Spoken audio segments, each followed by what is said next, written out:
कृष्ण ऐसे ही हैं जो अपनी समीक्षा का अवसर देते हैं। हस्तिनापुर के दरबार में खड़े हुए कृष्ण, जिनकी भगवत्ता के विषय में स्वयं जानते हैं द्रोणाचार्य, स्वयं जानते हैं पितामह भीष्म, स्वयं जानते हैं धृतराष्ट्र, उसके बाद भी वो भ्रम पैदा करते हैं कि मुझसे युद्ध किया जा सकता है, मुझे बांध सकता है, क्योंकि दुर्योधन को वह दुर्बुद्धि का संकेत देने की क्रिया भी भगवान की है। आप सब जानते हैं कि बचपन में एक बार कृष्णा अर्थात द्रौपदी अर्थात यज्ञसेनी, जो यज्ञ की अग्नि से निकली थी, जिसके शरीर में सुगंध आती थी, भारतीय स्त्रियों के इतिहास की सबसे दीपित चरित्र है द्रौपदी। इस देश को इस समय अबलाओं की आवश्यकता नहीं है। अपने केशों पर अगर कोई निर्लज्ज हाथ डाल दे तो उसकी छाती फाड़ देने का साहस पैदा करने वाली द्रौपदियों की आवश्यकता है। भगवान यूं तो शांति लेने के लिए गए थे। जब खाना खाने लगे और पांडवों ने कहा, युधिष्ठिर ने विशेष रूप से कहा, माधव मैं युद्ध नहीं चाहता, आप जाना और कहना बस 5 गांव हमें दे दें, हम 5 भाइयों को हम काम चला लेंगे। माधव ने कहा, बड़े भैया जो आपने कहा है वही होगा। लेकिन माधव तो युद्ध ही चाहते थे।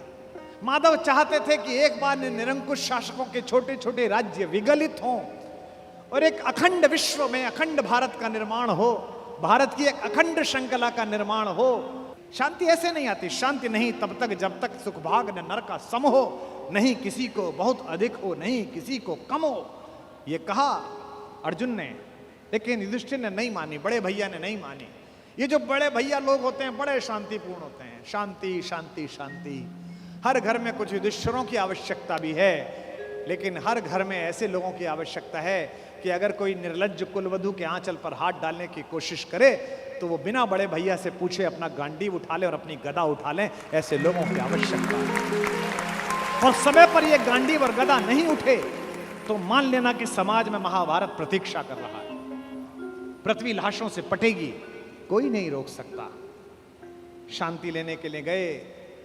कृष्णा ने भोजन कराया, द्रौपदी ने भोजन कराया। भोजन कराने के बाद निर्वासन की कुटिया से कृष्णा बाहर आई और हाथ धुलाने लगी माधव के। तो उसने कान्हा से पूछा कि कान्हा, याद है तुम गर्मी की छुट्टी में हमारे घर आए थे? कृष्ण ने कहा, याद है कृष्णा, तुम मुझसे चौसर में हार गए थे। कृष्ण ने कहा, याद है कृष्णा, मैंने तुमसे कहा था कि मैं इस हार का कुछ लूंगी, जिसे कहते हैं ना O2 अंग्रेजी में, I O2।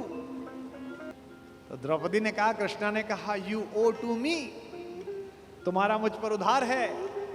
एक वादा उधार है, एक कसम उधार है, एक शपथ उधार है। और वादा कैसे तोड़ देते, वचन को कैसे भंग कर देते कृष्ण? क्योंकि मैंने पहले भी बताया था कृष्ण कुछ अलग नहीं है।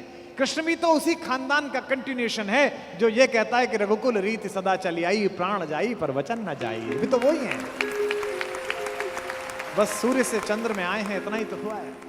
मुस्कुराते हुए कृष्ण ने कहा, मांग क्यों मांगती है, आज क्यों मांगती है? बोले यही समय है। हस्तिनापुर क्यों जा रहे हो?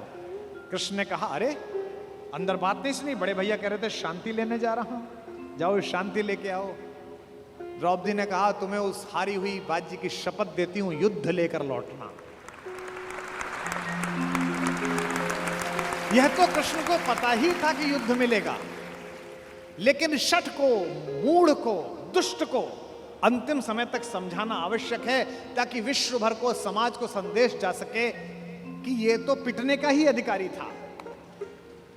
किसी मूर्ख को, किसी जड़ को, किसी पापी को, लगातार बदतमीजी करने वाले किसी व्यक्ति को आपको पता हो और आप सड़क पर पीट दो तो 4 लोग उसके समर्थन में खड़े हो जाएंगे, क्यों इस भले आदमी को मार रहे हो? लेकिन वो लगातार बदतमीजी गली में करे, मोहल्ले में लगातार गुंडई करे, उससे पूरा मोहल्ला परेशान हो। और एक दिन कोई लड़का जिसकी जवानी ठीक से फूटी हो, वो पकड़ के उसे थपड़िया दे और छाती पे घुटना रख के बैठ जाए तो लोग कहेंगे सही पिटाई हुई इसकी, ऐसी योग्य था।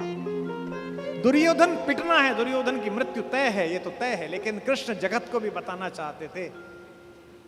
महाकवि दिनकर कहते हैं वर्षों तक वन में घूम घूम, बाधा विघ्नों को चूम चूम, सह धूप घाम पानी पत्थर, पांडव आए कुछ और निखर, सौभाग्य न सब दिन सोता है, देखें आगे कब हो। मैत्री की राह बताने को, दुर्योधन को समझाने को, सबको सुमार्ग पर लाने को, भीषण विध्वंस बचाने को भगवान हस्तिनापुर आए, पांडव का संदेशा लाए।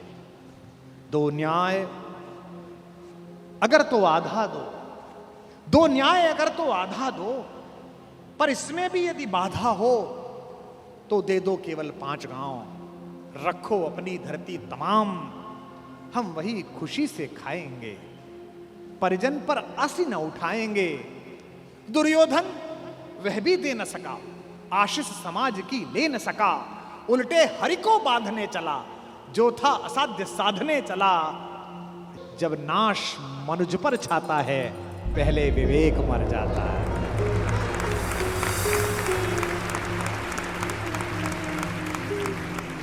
जब नाश मनुज पर छाता है, पहले विवेक मर जाता है।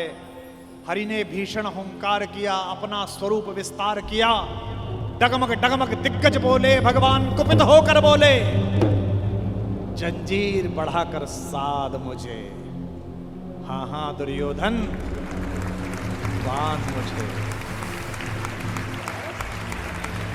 यह देख गगन मुझ में लय है, यह देख पवन मुझ में लय है, मुझ में विलीन झंकार सकल, मुझ में लय है संसार सकल। अमृत फूलता है मुझ में, संघार झूलता है मुझ में, उदयाचल मेरा दीप्त भाल, भूमंडल वक्षस्थल विशाल, भुज पर बंद को घेरे हैं, मैनाक मेरु पग मेरे हैं, दीप्ते जो ग्रह नक्षत्र निखर, सब हैं मेरे मुख के अंदर।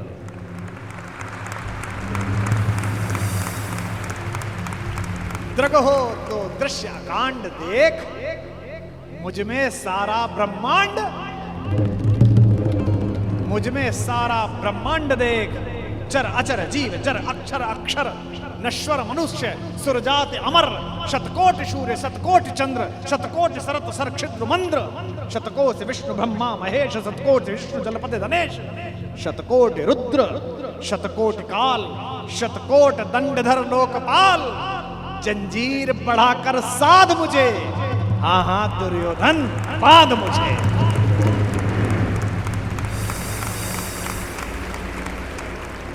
ओ लोक अतल पाताल देख, गत और अनागत काल देख, यह देख जगत का आदि सृजन, यह देख महाभारत का रण, मृतकों से पटी हुई भू है, पहचान कहां इसमें तू है।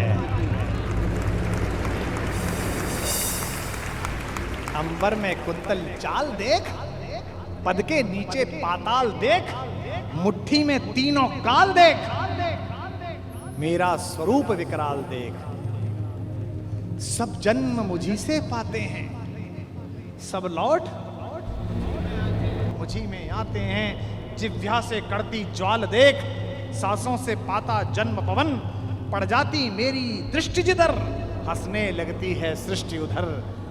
मैं जभी मूंदता हूं लोचन, छा जाता चारों ओर मरण। सवाल देखना, बांधने मुझे तो आया है, जंजीर बड़ी क्या लाया है। यदि मुझे बांधना चाहे मन, पहले तो बांध अनंत गगन। और ये 2 पंक्ति भगवान का भरत वाक्य, सूने को साध न सकता है, वह मुझे बांध कब सकता है। यह जो उद्घोष है, कहां बंधा कन्हैया, ये कौन कह रहा है इतना बड़ा दृश्य दिखाकर, जिसमें पिता में भीष्म जैसा ज्ञानी भी मूर्छित हो गया। केवल एक बचा देखने वाला, केवल एक ने देखा। किसने? विदुर ने। धृतराष्ट्र तो मन की आंखों से महसूस कर रहे होंगे, पर विदुर ने वो साक्षात दृश्य देखा जिसके घर का साग खाकर गए। ये जो कन्हैया है, जो दुर्योधन को देखने का अवसर भी नहीं देता, जो कहता है कि अगर विश्व को साध सकता है, शून्य को साध सकता है, तो मुझे बांधना।